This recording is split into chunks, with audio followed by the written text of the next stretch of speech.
जय Hind and hello guys, स्वागत है आपका आपके अपने YouTube चैनल ज्ञानदे होस्ट में। और इस वीडियो में मैं आपको बताने वाला हूं RRB group D online form 2026 के बारे में। गाइस, आज इस फॉर्म को फिल करने की लास्ट डेट है, यानी कि आप लोग इस फॉर्म को 2 मार्च 2026 रात 11:59 तक भर सकते हैं। और अभी ये जिस वक्त मैं वीडियो रिकॉर्ड कर रहा हूँ, इस वक्त ऐसा कोई भी अपडेट नहीं आया है कि आपकी लास्ट डेट आगे बढ़ चुकी है। आप देख सकते हैं आज आप मंडे 2 मार्च 2026 है, टाइम 11:26। और क्या पता जब तक मैं इसको अपलोड करूँ 1 बज जाए। तो ऐसे में यहाँ पर गाइज अभी तक ऐसा कोई अपडेट नहीं है कि आपकी लास्ट डेट आगे बढ़ रही है। अगर ऐसा कोई अपडेट आ जाता है तो गाइज वीडियो का थंबनेल अपडेट कर जाएगा और एक और वीडियो के माध्यम से आपको बता भी दिया जाएगा कि आपकी लास्ट डेट बढ़ चुकी है, अब आप आराम से अपना फॉर्म भर लीजिए। बट ऐसा कुछ अभी तक हुआ नहीं है। अगर मैं प्रीवियस रिकॉर्ड देखूँ आरआरबी का तो गाइज उसमें टाइम रहते ही ये लास्ट डेट बढ़ा देते थे, बट अभी तक इन्होंने ऐसा नहीं किया। अब चलिए होप कर लेते हैं कि लास्ट डेट आगे बढ़ जाए और जो कैंडिडेट अपना फॉर्म नहीं भर पा रहे हैं साइट डाउन की वजह से, साइट प्रॉब्लम की वजह से या फिर किसी भी प्रॉब्लम की वजह से, वो अपना फॉर्म सबमिट कर सके। चलिए ये आपको इस समय के अंदर लास्ट टाइम में कैसे अपने फॉर्म को भरना है उसके बारे में इस वीडियो के अंदर जान लीजिए। अभी मेरे पास जो कमेंट्स आ रहे हैं उसमें ये है कि एक तो साइट प्रॉब्लम कर रही है, मैं खुद भी देख रहा हूँ कि यहाँ पर साइट में इशू है, लोडिंग नहीं हो रहा है, आगे नहीं बढ़ पा रहा हूँ। कुछ कैंडिडेट लॉगिन में ही इशू कर रहे हैं, उनको ओटीपी नहीं आ रहा है। अब मैं आपको ओटीपी के संबंध में कहना चाहूँगा कि अगर आपको ईमेल पर ओटीपी नहीं आ रहा है तो आप मोबाइल वाला ओटीपी ट्राई कीजिए, क्योंकि मैंने खुद से ट्राई करके देखा कि मुझे ईमेल पर ओटीपी नहीं मिला, जबकि ईमेल पर ओटीपी जल्दी आता है बट वहाँ पर नहीं आया। तो आप मोबाइल नंबर वाला ट्राई कीजिए। अगर उस पर नहीं आता तो फिर आपको आधार के थ्रू ट्राई करना है, जिसमें कि आपका जो आधार के साथ में नंबर लिंक होता है उसके ऊपर ओटीपी जाता है, आप इसके थ्रू भी लॉगिन कर लेते हैं। बट गाइज इसमें भी आप जब लॉगिन हो जाते तो आप आगे नहीं बढ़ पा रहे। मैं यहाँ पर पिछले 20 मिनट से ट्राई करके देख रहा हूँ कि मैं आगे नहीं बढ़ पा रहा हूँ। और ऐसा नहीं है कि सिर्फ मेरे सामने हो रहा होगा, ऐसे बहुत सारे कैंडिडेट हैं जिनके सामने ये वाला इशू आ रहा होगा। तो ऐसे में गाइज आपको रिफ्रेश करके देखते रहना है और आपका जो वेबसाइट है वो ओपन हो ही जाएगा। आप यहाँ पर देख सकते हैं मैंने एक अन्य विंडो के अंदर एक ये जो फॉर्म है वो ओपन करके यहाँ पर रखा है। इसमें यहाँ पर बहुत सारे कैंडिडेट अभी तक जो अपना बैंक डिटेल है फीस रिफंड के लिए उसमें भी प्रॉब्लम फेस कर रहे हैं। अगर आप यहाँ पर अभी भी इसमें कोई इशू फेस कर रहे हैं तो गाइज आपको क्या करना है, मान लीजिए आप इसमें अपना आधार नंबर दे रहे हैं और वहाँ पर आ रहा है कि आपका आधार एनपीसीआई बैंक एनपीसीआई लिंक नहीं है, यानी कि आपका अकाउंट और जो आपका आधार है वो लिंक नहीं है। तो ऐसे में यहाँ पर आप आपके फैमिली या फिर फ्रेंड का आधार नंबर डालिए और उससे लिंक कर दीजिए। और अगर आपको खुद का ही अकाउंट आधार के साथ में लिंक करना है तो आगे इस वीडियो के अंदर आपको बताया जाएगा कि वो कैसे करना है। अगर हो जाए तो अच्छी बात है, न हो तो ज़्यादा आपको परेशान होने की आवश्यकता नहीं है। डायरेक्टली अपना किसी फैमिली मेंबर का आधार नंबर डालिए, अगर उसका आधार बैंक के साथ में लिंक है तो आपको ऑप्शन मिल जाएगा, आप सिंपली एक क्लिक के अंदर उसको लिंक कर लेंगे और इसमें कोई भी प्रॉब्लम नहीं आएगी। अगर आपका आधार के साथ में बैंक लिंक नहीं है या फिर आपका जो यहाँ पर अकाउंट लिंक कर रहे हैं वो आप अपने किसी फैमिली मेंबर का या फिर अपने किसी फ्रेंड का कर रहे हैं, तो इससे फॉर्म पर कोई नेगेटिव इफेक्ट नहीं पड़ेगा और आपके फॉर्म को रिजेक्ट भी नहीं होगा। कोई इशू भी वाली बात नहीं है। ये सिर्फ इसलिए लिया जाता है ताकि जो आपकी फीस रिफंड है वो आपको इस अकाउंट में की जा सके। तो आप इसको कर सकते हैं, लीगल है, कोई इसमें गलत चीज़ नहीं है। मैंने नोटिफिकेशन को रीड किया है तो आप परेशान मत होइएगा कि अगर आपका लिंक ना हो तो आप अपने फ्रेंड और फैमिली का करा सकते हैं। ये चीज़ आपको समझ में आ गई। इसके अलावा गाइस जो बहुत सारे कैंडिडेट ओटीपी प्रॉब्लम फेस कर रहे हैं, साइट प्रॉब्लम फेस कर रहे हैं, वो बस यही दुआ कीजिए अगर फॉर्म नहीं भर पा रहे कि यार लास्ट डेट आगे बढ़ जाए ताकि आपको और अतिरिक्त समय मिल जाए और आप ये फॉर्म आपका बिना किसी मिस्टेक के भर सके। अब यहाँ पर जो इशूज़ आ रहे हो मैंने यहाँ पर डिस्कस कर लिए हैं, तो चलिए इस वीडियो के अंदर आपको बताता हूँ कि कैसे आपको कंप्लीट फॉर्म भरना है। इन सभी प्रॉब्लम के हल सहित कुछ चीज़ें तो मैंने आपको यहाँ पर मेंशन कर दी है। अगर आप यहाँ पर सही से आगे बढ़ पा रहे हैं, बस वेबसाइट को आपको रिफ्रेश करते रहना है और दोपहर में 3-4 बजे के आसपास ट्राई करना है, उस वक्त थोड़ा वेबसाइट का सर्वर सही से काम करने लगता है। तो ये चीज़ आपको समझ आई। अब आप क्या करेंगे, आप यहाँ पर इंपॉर्टेंट लिंक के सेक्शन में आएंगे, जो लिंक मैंने वीडियो को डिस्क्रिप्शन में दिया इसको ओपन करके, और आपके सामने भर्ती की इन्फॉर्मेशन आएगी। फीस यहाँ पर आप जानते ही होंगे कि SC/ST एक्स सर्विसमैन और ये जो आपका फीमेल है ऑल कैटेगरी और EBCN को 250 रुपये पे करने और बाकी कैटेगरी कैंडिडेट को 500। और इसी संबंध में आपसे बैंक अकाउंट भी लिया जाता है। पहले बैंक अकाउंट लिया जाता है, अब यहाँ पर अलग तरीके से आपसे बैंक की डिटेल्स ली जा रही है, जो कि आप आधार के थ्रू अपना बैंक लिंक करा रहे हैं। इसमें यहाँ पर गाइस जब आपका एग्जाम होगा तो 400 रुपये फीस रिफंड होगी जनरल, OBC, EWS को और बाकी कैटेगरी कैंडिडेट को पूरी की पूरी फीस रिफंड कर दी जाएगी। और इसमें 10वीं पास भी अप्लाई कर सकते हैं, ITI वाले भी, और अगर आपने अप्रेंटिसशिप किया तो भी। तो यहाँ पर एक सवाल आता है कि क्या मैं सिंपल 10वीं से अप्लाई कर सकता हूँ, तो हाँ आप सिंपल 10वीं पास से अप्लाई कर सकते, कोई इशू वाली बात नहीं है। तो आपने यहाँ पर जानकारी जाननी है कि कौन लोग एलिजिबल है और कौन लोग नहीं है। अब गाइज अगर आप ये फॉर्म अभी तक नहीं भरे और भरना चाहते तो गाइज जितना जल्दी हो सके यहाँ पर इंपॉर्टेंट लिंक के सेक्शन में आइए और अप्लाई ऑनलाइन लिंक ओपन कीजिए। आपके सामने यहाँ पर ये होम पेज आ जाएगा। इस तरह से आपको यहाँ पर आने के बाद में अगर आपका अकाउंट पहले से बना हुआ है तो आप लॉगिन के ऊपर क्लिक करेंगे और दो माध्यम से लॉगिन हो सकते हैं। पहला है लॉगिन विद आधार और दूसरा है login with RRB account credential. मैं आपको फिर से कहूँगा कि अगर आपको इस वाले ऑप्शन में लॉगिन करने में इशू आ रहा है जिसमें कि आप नंबर और पासवर्ड का इस्तेमाल करते हैं तो गाइज आपको यहाँ पर इसमें लॉगिन विद आधार ये वाला माध्यम सेलेक्ट करना है, जहाँ पर आपको अपना वो नंबर डालना है जो आधार के साथ में लिंक है और फिर जनरेट आधार ओटीपी के ऊपर क्लिक करना है। यहाँ पर टिक करते हुए आपको ओटीपी मिलेगा, वो यहाँ पर डाल करके लॉगिन हो जाइएगा। लॉगिन हो जाने के बाद में गाइज यहाँ पर आपके सामने कुछ ऐसा इंटरफेस आ जाएगा। आपको यहाँ पर इसमें जो आपका आरआरबी जोन है वो सिलेक्ट करना होगा। उसके बाद में आप दो ऑप्शन के ऊपर टिक करके आगे बढ़ेंगे, आपकी डिटेल्स आएगी। अगर आपको यहाँ पर आपकी डिटेल्स शो नहीं हो रही हो तो गाइज आपको उसको रिफ्रेश करते रहना है। तो ये तो हुई उन कैंडिडेट की जानकारी जो कि इसमें पहले से रजिस्टर्ड है। बट गाइज अगर आप रजिस्टर्ड नहीं है तो गाइज आपको पहले इसमें अकाउंट क्रिएट करना होगा। इसके लिए आप यहाँ पर इसमें देखेंगे डोंट हैव एन अकाउंट, आपको क्रिएट एन अकाउंट इसके ऊपर क्लिक करना है। देन यहाँ पर प्लीज नोट करके भी उनको यही चीज़ बोली जा रही है कि अगर आपने 2024 या फिर 2025 के अंदर कोई भी सीएन का फॉर्म जो कि आरआरबी के द्वारा इशू किया गया वो भर लिया था तो आप इसमें दोबारा रजिस्ट्रेशन नहीं करेंगे, आप डायरेक्टली लॉगिन कर लेंगे। बट गाइज अब आप इस वाले इंटरफेस पर आए हैं या फिर यहाँ तक आए हैं इस वीडियो के अंदर तो आप इसमें पहले से रजिस्टर्ड नहीं है, पहली बार कोई फॉर्म भर रही है इस वेबसाइट का इस्तेमाल करते हुए तो आप यहाँ पर इस प्लीज नोट को ओके कर दीजिए। अब आती है कंट्री ऑफ नेशनलिटी। तो सबसे पहले आपको यहाँ पर इसमें इंडिया सेलेक्ट कर लेना अगर आप इंडियन हैं। फिर आपको यहाँ पर आपका जो फुल नेम है वो एंटर करना है 10th के सर्टिफिकेट के अकॉर्डिंग। और गाइज इस फुल नेम को आपको यहाँ पर दोबारा डाल करके वेरीफाई भी कर देना है। फिर आपसे पूछेगी कि आपने 10वीं के बाद में आपका नाम बदला है, अगर हाँ तो यस, नहीं तो आप नो कर देंगे। फिर जो आपका डेट ऑफ बर्थ है वो आप यहाँ पर कैलेंडर के ऊपर क्लिक करके सिलेक्ट करेंगे। पहले आप यहाँ से आपका जो ईयर है वो सिलेक्ट कर लेंगे, फिर उसके बाद में आपको यहाँ पर जो आपका मंथ है वो सिलेक्ट करना है एंड देन यहाँ पर डे, तो आपका डेट ऑफ बर्थ आ जाएगा। फिर गाइज आपको डेट ऑफ बर्थ को यहाँ पर दोबारा से यहाँ पर डाल के वेरीफाई करना है। तो जो भी आपका डेट ऑफ बर्थ अभी आपने भरा वो आप यहाँ पर एंटर कर दें। इसके बाद आप आपका जेंडर सेलेक्ट कर लेंगे, मेल या फीमेल। जेंडर को दोबारा सेलेक्ट करके वेरीफाई कर देंगे।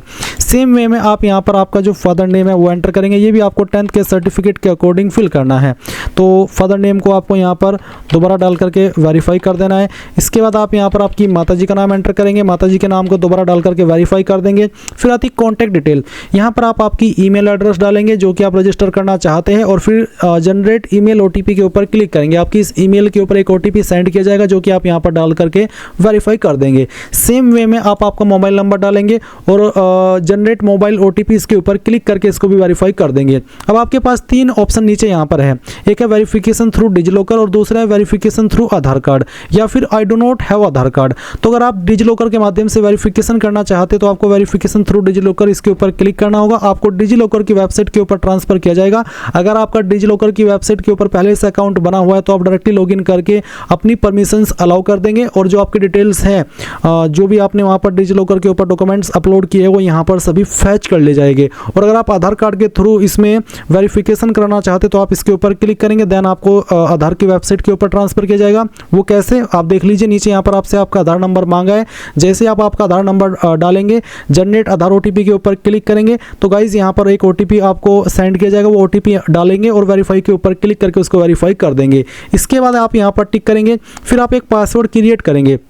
पासवर्ड आपका कैसा उसका आप एग्जांपल देख लीजिए। पासवर्ड के अंदर इंग्लिश का कैपिटल लेटर कम से कम एक, स्मॉल लेटर कम से कम एक स्पेशल कैरेक्टर और साथ ही डिजिट, कुछ इस तरह का पासवर्ड आप बना लेंगे अपनी मर्जी से और उस पासवर्ड को दोबारा डाल करके वेरीफाई कर देंगे। फिर आप यहां पर आई एम नॉट रोबोट के ऊपर क्लिक करेंगे और preview and create an account इसके ऊपर क्लिक करेंगे।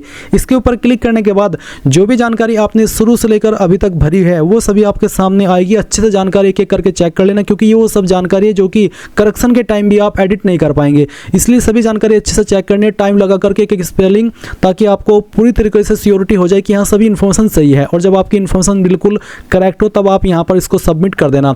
जैसे ही आप ये प्रोसेस कंप्लीट कर लेंगे आपका अकाउंट क्रिएट हो जाएगा। अब आप यहाँ पर इस वाले इंटरफेस पर आएंगे और लॉगिन करेंगे। लॉगिन करने के लिए आपके पास यहाँ पर दो विकल्प हैं, एक है आधार वाला। अगर आपने आधार के थ्रू वेरिफिकेशन किया है तो आप यहाँ पर लॉगिन विद आधार सेलेक्ट करके आपका वो नंबर डालिए जो आधार के साथ में लिंक है और जनरेट आधार ओटीपी के ऊपर क्लिक कीजिए और जो ओटीपी आएगा वो यहाँ पर डाल करके आई एम नॉट रोबोट के ऊपर क्लिक करके लॉगिन हो जाइएगा। अगर इसमें कोई इशू आ जाता है तो आप login with RRB account credential इसके ऊपर क्लिक करना, आपका रजिस्टर्ड नंबर या ईमेल एड्रेस यहाँ पर डालना और जो पासवर्ड अभी आपने बनाया अपनी मर्जी से वो यहाँ पर डालना और फिर यहाँ पर आई एम नॉट रोबोट के ऊपर क्लिक करके लॉगिन के ऊपर क्लिक करना। इसके बाद में गाइज आपके सामने यहाँ पर OTP सेंड करने का विकल्प आएगा। आपको सेलेक्ट करना होगा कि आप OTP ईमेल पर चाहते हैं या फिर नंबर पर, जो भी माध्यम आप सेलेक्ट कर लेते हैं उसी के ऊपर आपको OTP सेंड किया जाएगा। वो OTP आप यहाँ पर डालेंगे और लॉगिन के ऊपर क्लिक कर देंगे। कई बार OTP आने में थोड़ा लेट हो जाता है, इसलिए आपको थोड़ा सा वेट कर लेना है। अब आप यहाँ पर क्या करेंगे, ऑनलाइन एप्लीकेशन के सेक्शन में क्लिक करेंगे। आपको यहाँ पर आपकी वैकेंसी देखने को मिल जाएगी। कुछ कैंडिडेट यहाँ पर इसमें प्रॉब्लम फेस कर रहे हैं कि उनके सामने दिल्ली जोन नहीं आ रहा है। तो गाइज जिन कैंडिडेट के सामने यहाँ पर दिल्ली जोन नहीं आ रहा है उनको यहाँ पर इसमें चंडीगढ़ जोन से अप्लाई कर लेना है, क्योंकि यहाँ पर दिल्ली जोन का जो एक सब कॉन्टिनेंट जोन है वो यहाँ पर चंडीगढ़ माना जाता है। प्रीवियस भर्ती में भी कुछ ऐसा ही हुआ था। तो यहाँ पर अगर आपको दिल्ली जोन में अप्लाई करना है तो आप चंडीगढ़ सेलेक्ट कर लेना। अब चलिए यहाँ पर आपको जिस भी जोन में अप्लाई करना है आपकी चॉइस के अकॉर्डिंग वो आप सिलेक्ट कर ले, फिर यहाँ पर टिक कीजिए और उसके बाद में नेक्स्ट के ऊपर क्लिक कीजिए। अब यहाँ पर आपके सामने कुछ ऐसा इंटरफेस आ जाएगा। गाइज मैं आपको बता दूं कि मेरा पहले से इस वेबसाइट के ऊपर OTR हो रखा था, मैंने पहले से अपना अकाउंट बनाया हुआ था, तो मेरी जानकारी यहाँ पर कुछ वहाँ से फैच कर ली गई है। अगर आप पहली बार इस फॉर्म को भर रहे हैं इस वेबसाइट का इस्तेमाल करते हुए तो आपको सभी जानकारी यहाँ पर भरनी होगी। जैसे कि यहाँ पर एक विकल्प है मैरिटल स्टेटस, तो आप मैरिड हो या अनमैरिड हो, जो भी आपका स्टेटस है वो आप सेलेक्ट कर लेना। रिलीजन आपका क्या है, हिंदू, मुस्लिम, क्रिश्चियन, सिख, बुद्धिस्ट, जो भी है वो आप सेलेक्ट कर लीजिएगा। अगर आप मुस्लिम है तो आपसे यहाँ पर एक सवाल पूछा कि do you wish to avail fee exemption, यानी कि जो फी एग्जाम्शन मिलता है आपको, जो कि अगर आप जनरल OBC EWS से आप यहाँ पर अभी 500 रुपये फीस पे कर रहे हो, जब आपका एग्जाम हो जाएगा तो आपको 400 रुपये फीस रिफंड होगी और जो बाकी कैटेगरी कैंडिडेट है उनको यहाँ पर पूरी की पूरी फीस रिफंड कर दी जाएगी। तो ये उसी के संबंध में सवाल है, जिसमें आपको अगर आपने यस कर दिया तो आपको जो फीस रिफंड जो मिलता है वो मिलेगा, और अगर आपने यहाँ पर नो कर दिया तो गाइज आपको आपकी जो फीस है वो रिफंड नहीं की जाएगी। जैसे कि मैंने यहाँ पर इस वाले ऑप्शन में यस किया, तो यस करने पर यहाँ पर मेरे सामने एक इन्फॉर्मेशन आई है जहाँ पर ये बोला है कि you have claimed waiver of examination fee, you will be required to furnish an affidavit on non judicial stamp paper mentioning your minority community at the time of document verification, यानी कि आपको यहाँ पर आपका जो कास्ट सर्टिफिकेट है वो show करना होगा, जिसमें कि आपको ये दर्शाया गया हो कि हाँ आप आपकी जो फीस है वो रिफंड चाहते हैं। तो आप यहाँ पर I understand and I agree इसके ऊपर क्लिक करेंगे। अगर यहाँ पर आप do you wish to avail fee examination में नो कर देते हैं तो गाइज आपको जो फीस रिफंड होती है आपके एग्जाम के बाद में वो फीस रिफंड नहीं होगी। इसलिए आप यहाँ पर सभी कैंडिडेट अगर आपके सामने ये ऑप्शन आए तो आप इसमें यस करना। फिर जब आपका एग्जाम हो जाएगा तो जनरल OBC EWS को 400 रुपये फीस रिफंड होगी और जो बाकी कैटेगरी कैंडिडेट हैं उनको यहाँ पर जो पूरी की पूरी फीस है वो रिफंड कर दी जाएगी। अब आता है मदर टंग, यानी कि आपकी मातृभाषा कौन सी है। आप जिस भी स्टेट में हैं और उस स्टेट की जो लोकल लैंग्वेज है वो जो वहाँ पर बोली जाती है वो लोकल लैंग्वेज आप यहाँ पर सेलेक्ट कर लेंगे, वही आपकी मदर टंग कहलाई जाती है। अब आता है choice of language for examination, आपकी जो एग्जाम है वो आप किस लैंग्वेज में देना चाहते हैं। इनमें से जो भी लैंग्वेज आप सेलेक्ट कर लेंगे फिर इसी लैंग्वेज में आपको एग्जाम देना होगा। फिर आता है permanent visible mark of identification, आपकी बॉडी के ऊपर ऐसा निशान जिससे आपकी बॉडी की पहचान होती है। निशान आपकी बॉडी के ऊपर कहीं पर भी हो सकता है, तो इस निशान के बारे में आपको यहाँ पर लिख देना है और ये निशान आपका जलने का, कटने का, बर्थ मार्क कुछ भी हो सकता है। फिर दूसरा मार्क है, अगर आपकी बॉडी के ऊपर एक से ज़्यादा निशान है तो आप दूसरे निशान के बारे में यहाँ पर लिख दीजिए। इसके बाद आती है कास्ट कम्युनिटी, यानी कि आपकी कास्ट कैटेगरी कौन सी है, जनरल हो, ST हो, OBC हो या फिर EWS है। जो भी आपकी कास्ट कैटेगरी है वही आप सेलेक्ट करेंगे। अगर आप अनरिजर्व्ड है, जनरल है, तो आपके सामने कोई अतिरिक्त ऑप्शन नहीं आएगा। बट अगर आपकी कैटेगरी ST है तो यहाँ पर गाइज आपके सामने अतिरिक्त ऑप्शन आएगा, जैसे कि आप देख सकते हैं कि SC ST कैंडिडेट को यहाँ पर जो आपका सर्टिफिकेट है वो देना होगा। मैं यहाँ पर I understand and I agree इसके ऊपर क्लिक करता हूँ। आपके सामने कुछ इस तरह से विकल्प आएंगे। अगर आप OBC सिलेक्ट करते हैं तो भी आपके सामने यहाँ पर इसी तरीके से विकल्प आएंगे। OBC सिलेक्ट करने पर एक अतिरिक्त विकल्प ये है कि जहाँ पर पूछा कि सिलेक्ट नॉन क्रीमी या फिर creamy layer status under OBC।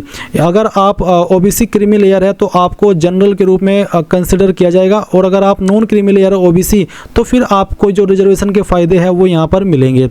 तो चलिए मैं यहाँ पर नॉन क्रीमी लेयर सेलेक्ट करता हूँ तो इसके बाद में आपको ये बोला है कि जो आपका ओबीसी सर्टिफिकेट है वो आपका 1 अप्रैल 2025 के बाद का बना होना चाहिए और 2 मार्च 2026 के बीच, यानी कि आपका कास्ट सर्टिफिकेट 1 अप्रैल 2025 से लेकर के 2 मार्च 2026 के बीच का बना होना चाहिए और उसमें जो आपकी मैक्सिमम इनकम है वो 8 लाख से ज़्यादा ना हो। अगर उसमें 8 लाख से ज़्यादा इनकम आपने दिखाई तो फिर आपको यहाँ पर रिजर्वेशन का फ़ायदा ओबीसी का नहीं मिलेगा, तो उससे कम ही रहनी चाहिए। तो आप I understand and I agree इसके ऊपर क्लिक कर देंगे। रही बात विकल्प की, तो विकल्प इस तरह से आपके सामने आएंगे। अगर आप SC ST है तो भी आपके सामने ये सब विकल्प आएंगे और अगर आप ओबीसी है तो भी आपके सामने यही वाले विकल्प आएंगे। जहाँ पर पूछे नेम ऑफ द कास्ट, अब जो आपका सर्टिफिकेट है वो आपका सेंट्रल का बना होना चाहिए क्योंकि गाइज ये भर्ती सेंट्रल गवर्नमेंट की है। अभी आप वीडियो के अंदर एक सेंट्रल का कास्ट सर्टिफिकेट देख रहे हैं जो कि ओबीसी का है। इसमें यहाँ पर आपको मैं ये चीज़ एक्सप्लेन करूँगा कि कहाँ पर क्या जानकारी लिखी होती है।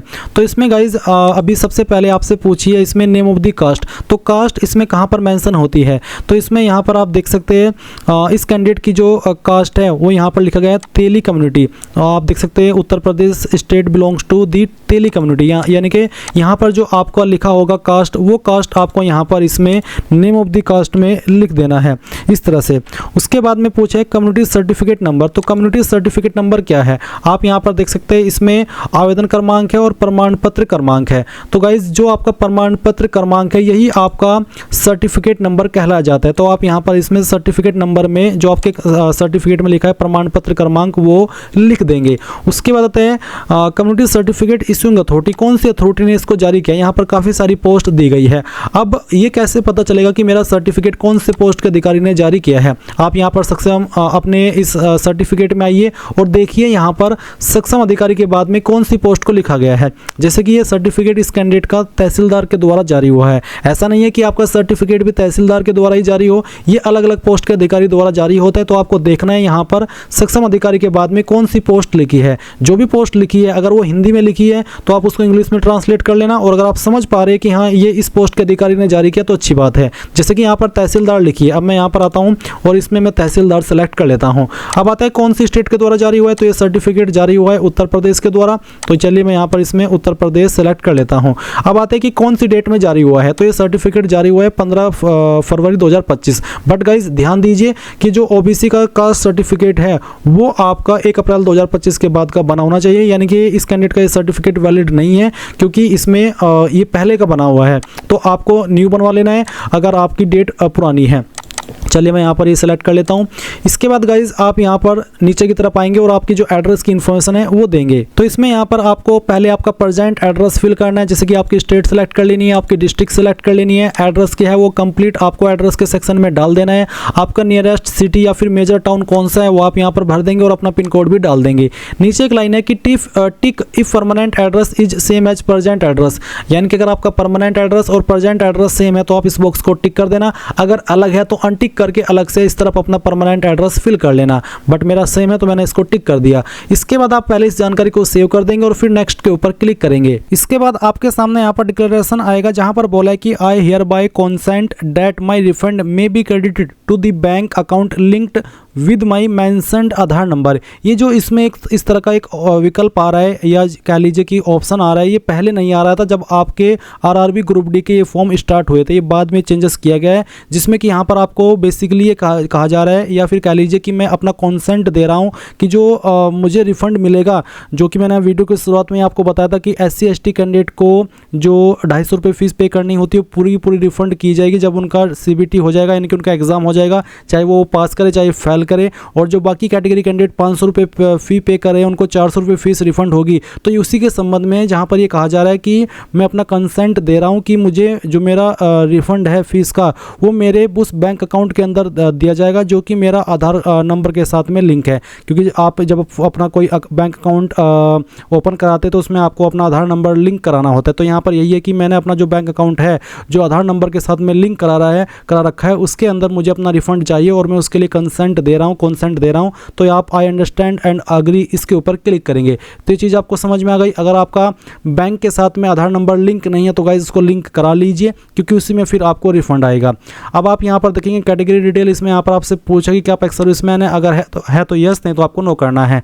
फिर पूछा है कि क्या आप एक विकलांग कैंडिडेट है, अगर हाँ तो यस, नहीं तो यहाँ पर भी आपको नो करना है। फिर पूछे कि is your writing ability affected, basically है कि अगर आपको लिखने में कोई प्रॉब्लम है और आप उसके लिए स्क्राइब चाहते हैं तो यस करेंगे, अगर आप बिल्कुल ठीक ठाक है तो आप यहाँ पर इसमें नो कर देंगे। उसके बाद economically backward class section EBC है, आपसे पूछे कि आप एलिजिबल है फी कंसेशन अंडर ईबीसी, अगर है तो आप यहाँ पर यस करेंगे, नहीं तो आप यहाँ पर नो कर देंगे। जैसे कि यहाँ पर है कि note EBC candidate should be aware that they are entitled only for fee concession and not to job reservation, यानी कि सिर्फ इनको फी कंसेशन मिलता है, कोई जॉब रिजर्वेशन इससे नहीं मिलेगा। If valid EBC certificate is not submitted during document verification then your candidature will be rejected, यानी कि जब आपका डॉक्यूमेंट वेरिफिकेशन होगा, अगर आपने उस वक्त इस ऑप्शन में यस करके सर्टिफिकेट वहाँ पर नहीं दिया अपना ईबीसी का, तो फिर आपका फॉर्म रिजेक्ट कर जाएगा। तो अगर आप ईबीसी है तो आप इसमें यस करेंगे, अगर आपको फी कंसेशन चाहिए और आपके पास सर्टिफिकेट है तो नहीं तो आप इसमें नो कर देंगे। फिर क्या आप एक एम्प्लॉय है इंडियन रेलवेज की, अगर हाँ तो यस, नहीं तो नो कर देना है। इसके बाद पूछा है कि name of the current department organization, अगर आप कोई करंट जॉब कर रहे हैं जैसे कि सेंट्रल गवर्नमेंट में, स्टेट गवर्नमेंट में या फिर पब्लिक सेक्टर अंडरटेकिंग में, तो आप सेलेक्ट कर लेंगे। अगर आप अभी छोटी मोटी कोई जॉब कर रहे हैं तो आप यहाँ पर नॉट एप्लीकेबल सेलेक्ट कर ले। उसके बाद पूछे are you a course completed act apprentice in railway establishment and processing NAC, यानी कि national apprenticeship certificate granted by NCVT, यानी कि आप कोई अप्रेंटिसशिप अभी कर रहे हैं, अगर हाँ तो यस, नहीं तो आप यस करके उसकी इन्फॉर्मेशन देंगे, और नहीं कर रहे तो आप सिंपली नो कर दीजिए। बट अगर आप यहाँ पर यस करेंगे तो गाइज आपको यहाँ पर ट्रेड सेलेक्ट करना होगा कि कौन से ट्रेड के अंदर आपने अप्रेंटिसशिप की है और उसके बाद में किस डेट से आपने ट्रेनिंग स्टार्ट की थी और किस डेट तक की थी, साथ ही क्या आपका रिजल्ट आ चुका है। अगर हाँ तो आप यस करेंगे, यस करने पर फिर आपको यहाँ पर सर्टिफिकेट नंबर देना होगा, सर्टिफिकेट डेट देनी होगी, यानी कि किस डेट में सर्टिफिकेट जारी हुआ है, कितने नंबर आपको आए थे और फिर कितने में से आए थे वो आप फुल मार्क्स में डालेंगे, और नहीं हुआ है सर्टिफिकेट रिलीज तो आप यहाँ पर नो कर देंगे। इसके अलावा अगर आपने किया ही नहीं रेलवे के अंदर आपका अप्रेंटिसशिप जो कि नेशनल अप्रेंटिसशिप सर्टिफिकेट होता है और ग्रांट किया जाता है आपको एनसीवीटी के द्वारा, तो आप यहाँ पर इसमें नो कर दीजिएगा। फिर यहाँ पर आपकी बैंक डिटेल की जानकारी आती है, जहाँ पर आपको बेसिकली वो नंबर डालना है आधार का जिसके साथ में आपका बैंक अकाउंट लिंक है। मैंने यहाँ पर अपना लिंक करा लिया। अगर मैं चलिए इसको चेंज करता हूँ तो मैं चेंज अकाउंट डिटेल्स के ऊपर क्लिक करता हूँ। अब आप यहाँ पर वो आधार नंबर डालिए जो कि आप इसमें लिंक करना चाहते हैं, यानी कि जिसके अंदर आप फीस रिफंड चाहते हैं। पहले तो आप यहाँ पर खुद का नंबर डाल कर देखिए, चलिए मैं आपको लाइव करके दिखाता हूँ। अब जैसे कि मैंने यहाँ पर एक आधार नंबर डाला और ये आधार नंबर डालने पर मेरे सामने आया no active bank mapping found, यानी कि इसका मतलब है कि जो आधार नंबर आप यहाँ पर दे रहे हैं, चाहे वो अपना है या फिर आपके फैमिली मेंबर या आपके फ्रेंड का, वो आधार के साथ में लिंक नहीं है। तो ऐसे में यहाँ पर आपको यहाँ पर ये ऑप्शन भी दिया है कि आप अपना अभी के अभी अकाउंट के साथ में बैंक जो आधार नंबर है वो लिंक करा लीजिए। तो आप क्या करेंगे, सीड अकाउंट नाउ इसके ऊपर क्लिक करेंगे, देन आपके सामने ये वाली वेबसाइट आएगी। यहाँ पर गाइज आपको आ जाने के बाद में क्या करना है वो आप जान लीजिए। आप यहाँ पर प्रोडक्ट इसके ऊपर देख सकते हैं, काफ़ी सारे विकल्प आ रहे हैं, आपको थोड़ा सा स्क्रॉल करके नीचे की तरफ आना है। इसके बाद यहाँ पर आप देखेंगे कि ऊपर की साइड में ही आपको एक कस्टमर का जो सेक्शन है वो देखने को मिलेगा। यहाँ पर इसके ऊपर आप जब क्लिक करेंगे तो आप देखने को मिलेगा भारत आधार सीडिंग इनेबलर BASE, आप इसके ऊपर क्लिक कीजिए। इसके ऊपर क्लिक करने के बाद में यहाँ पर प्रोसेसिंग होगी, तो थोड़ा सा आपको वेट करना होगा क्योंकि ये भी वेबसाइट का सर्वर थोड़ा डाउन सा ही मुझे लग रहा है, थोड़ा स्लो चल रही है। अब जब आप इस इंटरफेस पर आ जाए तो आपको यहाँ पर देखने को मिलेगा आधार सीडिंग और डीसीडिंग, तो आप इसके ऊपर क्लिक करना। अब यहाँ पर आप आधार नंबर डालना अपना, फिर इसमें रिक्वेस्ट फॉर आधार में सीडिंग सेलेक्ट कर लेना, फिर आपका जो बैंक अकाउंट है वो आपको यहाँ पर सेलेक्ट कर लेना है, जो भी जिस भी आपका बैंक है वो आप यहाँ पर सेलेक्ट कर लेंगे। ये सिलेक्ट करने के बाद में आप यहाँ पर देखेंगे सीडिंग टाइप, तो इसमें आप फ्रेश सीडिंग सेलेक्ट कर लेंगे। उसके बाद अकाउंट नंबर डालेंगे, अकाउंट नंबर को दोबारा डाल करके वेरीफाई करेंगे, यहाँ पर टिक करेंगे और ये कैप्चा को डाल करके सबमिट कर देंगे। देन गाइज आपका नंबर जो आधार के साथ में लिंक है उसके ऊपर एक OTP जाएगा। जैसे आप OTP वेरीफाई कर देंगे, अगर आपका सक्सेसफुल हो जाता है, कोई इशू नहीं आता, तो गाइज आपका अकाउंट सीड हो जाएगा। आप यहाँ पर जो आधार मैप्ड स्टेटस है वो भी देख सकते हैं कि हुआ है नहीं हुआ है, और रिक्वेस्ट स्टेटस चेक यानी कि उसको स्टेटस चेक को दोबारा से भी चेक कर सकते हैं। अगर हो गया तो अच्छी बात है, आपको ज़्यादा टाइम इसमें लगाना नहीं है। नहीं तो अगर आप क्या करेंगे, आप ऐसे किसी बंदे का नंबर डालिएगा आधार का जो कि पहले से ही लिंक है, यानी कि अगर ये नहीं हो रहा है एक बार ट्राई करके देख लेना, अगर खुद का हो जाता है तो अच्छी बात है, नहीं होता है तो फिर किसी से और बंदे का डाल देना और उसके बाद में आप यहाँ पर सेव कर देना। क्योंकि गाइज अगर किसी और बंदे का आप दे रहे हैं, चाहे वो आपकी फैमिली चाहे फ्रेंड है, तो कोई इशू वाली बात नहीं है, ऐसा नोटिफिकेशन में भी लिखा हुआ है। अब आप यहाँ पर इसको सेव कर देंगे और फिर यहाँ पर आई अंडरस्टैंड इसके ऊपर क्लिक करके नेक्स्ट के ऊपर क्लिक करेंगे। अब आपके सामने क्वालिफिकेशन की जानकारी आ चुकी है। तो मेरी जानकारी पहले से भरी हुई है, तो मैं यहाँ पर दिखाता हूँ कि कैसे आपको 10वीं की जानकारी भरनी भरनी है अगर आप फर्स्ट टाइम इस फॉर्म को भर रहे हैं इस वेबसाइट का इस्तेमाल करते हुए। तो आप मैट्रिकुलेशन सेलेक्ट कर लेंगे, फिर स्टेट बताएंगे कि कहाँ से आपने आपकी 10वीं की है, कौन सी डिस्ट्रिक्ट के द्वारा की है वो डिस्ट्रिक्ट सेलेक्ट कर लेंगे और अपने बोर्ड का नाम यहाँ पर डाल देंगे। किस डेट में पास कर ली थी वो डेट सेलेक्ट करेंगे, आपका 10वीं का रोल नंबर और फिर आपका जो 10वीं का सीरियल नंबर है या फिर सर्टिफिकेट नंबर है कोई एक चीज़ यहाँ पर डाल देंगे। इसके बाद आप इसको सेव के ऊपर क्लिक करेंगे तो जानकारी आपकी ऐड हो जाएगी। अब गाइज अगर आप इसमें नेशनल अप्रेंटिसशिप सर्टिफिकेट के माध्यम से अप्लाई कर रहे हैं तो आप यहाँ पर NAC सेलेक्ट करेंगे, फिर बताएंगे कौन सा ट्रेड है, तो इसमें एनी डिसिप्लिन है तो एनी डिसिप्लिन सेलेक्ट कर लेना, स्टेट सेलेक्ट करना, डिस्ट्रिक्ट सेलेक्ट करना जहाँ से आपने ITI की है, आपके इंस्टीट्यूट का नाम, date of passing, certificate number और सर्टिफिकेट NCVT के द्वारा ही होना चाहिए तो आप इसको सेलेक्ट कर लेंगे। Certificate type national apprenticeship certificate select करके ऐड के ऊपर क्लिक कर देंगे तो ये जानकारी आपकी ऐड हो जाएगी। अब अगर आप ITI के माध्यम से अप्लाई करें तो आप ITI सेलेक्ट करेंगे, ट्रेड सेलेक्ट करेंगे, एनी डिसिप्लिन इसमें ऑप्शन है यानी कि कोई भी डिसिप्लिन वाला इसमें अप्लाई कर सकता है, फिर आपकी स्टेट, आपकी डिस्ट्रिक्ट, आपका इंस्टीट्यूट का नाम जहाँ से आपने ITI की है, डेट ऑफ पासिंग, सर्टिफिकेट किसके द्वारा मिला है NCVT या फिर SCVT वो सेलेक्ट करेंगे और सर्टिफिकेट टाइप आपको बताना है कि नेशनल ट्रेड सर्टिफिकेट है या फिर स्टेट ट्रेड सर्टिफिकेट है और फिर आप ऐड के ऊपर क्लिक करके इसको भी ऐड कर देंगे। इसके अलावा अगर आप 12वीं की इन्फॉर्मेशन देना चाहते हैं, आपने 12वीं किया तो आप दे सकते हैं, वैसे कंपलसरी रूप में इसमें या तो 10वीं या ITI या फिर NAC यानी कि नेशनल अप्रेंटिसशिप सर्टिफिकेट, बट अगर आप 12वीं की इन्फॉर्मेशन देना चाहें तो आप दे सकते हैं यहाँ पर अगर विकल्प आ रहा है, नहीं तो सिंपल 10वीं की जानकारी भरिए और आगे कुछ और भरने की आवश्यकता नहीं है। अब आप यहाँ पर नेक्स्ट के ऊपर क्लिक करिएगा। इसके बाद गाइज आपके सामने फोटो का ऑप्शन आता है और सिग्नेचर का ऑप्शन आता है।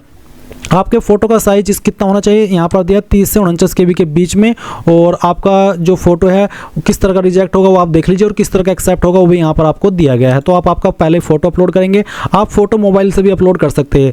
चलिए मैं आपको बताता हूँ कि कैसे आपको फ़ोटो का प्रोसेस और सिग्नेचर का प्रोसेस कंप्लीट करना है। तो आपको यहाँ पर क्या करना है, आपको कैप्चर लाइव इमेज इसके ऊपर क्लिक करना है और आपको बोला है फोटो कैप्चरिंग इंस्ट्रक्शंस। तो यहाँ पर क्या करें और क्या ना करें। You are allowed to capture only 3 times within 5 minute. 5 minute के अंदर 3 मौके आपको मिलेंगे अपलोड करने के। Sit in a well lit area in front of a light coloured background, sit at the centre and align your face with the red circle. यानी कि क्या क्या चीज़ आपको करनी है और क्या चीज़ आपको नहीं करनी है वो आपको यहाँ पर बोला गया है। तो कैप्चर लाइव इमेज इसके ऊपर क्लिक कीजिए और आपसे पूछे कि आप जुड़वा है, अगर हाँ तो यस, नहीं तो आप नो करेंगे। नो करने के बाद आप कैप्चर लाइव इमेज इसके ऊपर क्लिक करेंगे और आपको आपका जो फेस है इस वाले बॉक्स के अंदर एडजस्ट करना है। गाइज जैसे ही आपका फोटो अपलोड हो जाए तो आप यहाँ पर आपका सिग्नेचर अपलोड करेंगे। इसका साइज जैसे कि यहाँ पर मेंशन किया गया कि 30 से 49 KB के बीच में होना चाहिए। तो आप ब्राउज के ऊपर क्लिक कीजिए, जहाँ पर आपकी सिग्नेचर की फाइल है वो आपको यहाँ पर सेलेक्ट करनी है और इसको ओपन करना है। आपका सिग्नेचर यहाँ पर आएगा और अगर उसमें कोई इशू हुआ तो आपको एरर दे दिया जाएगा। तो आप यहाँ पर सटीक फाइल सेलेक्ट करेंगे दिए गए इंस्ट्रक्शंस के अकॉर्डिंग, जो कि आपकी रिजेक्ट ना हो। चलिए मैं यह फाइल सेलेक्ट करता हूँ, ओपन करता हूँ। और गाइज अगर आप सही फाइल यहाँ पर सेलेक्ट करेंगे तो इस तरह से आपके सामने आ जाएगी। आप यहाँ पर इस तरह से आपका जो सिग्नेचर है वो सेलेक्ट कर यहाँ पर उसको एडजस्ट करेंगे और एडजस्ट करने के बाद में राइट आइकन के ऊपर क्लिक करेंगे और फिर आप यहाँ पर देखेंगे कि आपका जो सिग्नेचर है वो इस तरह से आ जाएगा। फिर आप यहाँ पर टिक करेंगे और सेव के ऊपर क्लिक करके इसको सेव कर देंगे और फिर आप नेक्स्ट के ऊपर क्लिक करेंगे। इसके बाद गाइज आपके सामने यहाँ पर पोस्ट प्रेफरेंस वाला ऑप्शन आएगा। तो आपको इस तरह से यहाँ पर जानकारी देखने को मिलेगी, आपको किन किन जोन के लिए आप एलिजिबल है या फिर किन पोस्ट पर एलिजिबल है वो देखने को मिल जाएगा। आप यहाँ पर प्लस के आइकन के ऊपर क्लिक करके ये अपनी प्रेफरेंस देंगे कि मैं इस पोस्ट को किस नंबर पर प्रेफरेंस देना चाहता हूँ। तो एक एक करके आपको यहाँ पर आपकी चॉइस के अकॉर्डिंग अपनी पोस्ट प्रेफरेंस दे देनी है। और जैसे ही आप यहाँ पर ये सभी पोस्ट प्रेफरेंस देंगे तो नीचे इसके ऊपर टिक करना है, फिर नीचे की तरफ आना है, यहाँ पर टिक करना है। पहले इसमें आपको आपका नाम नहीं बल्कि उस जगह का नाम देना है जहाँ से आप फॉर्म को भर रहे हैं। तो आप यहाँ पर जिस भी सिटी से अपने फॉर्म भरे उसका नाम दे देना और सेव के ऊपर क्लिक करके प्रीव्यू पर क्लिक करना।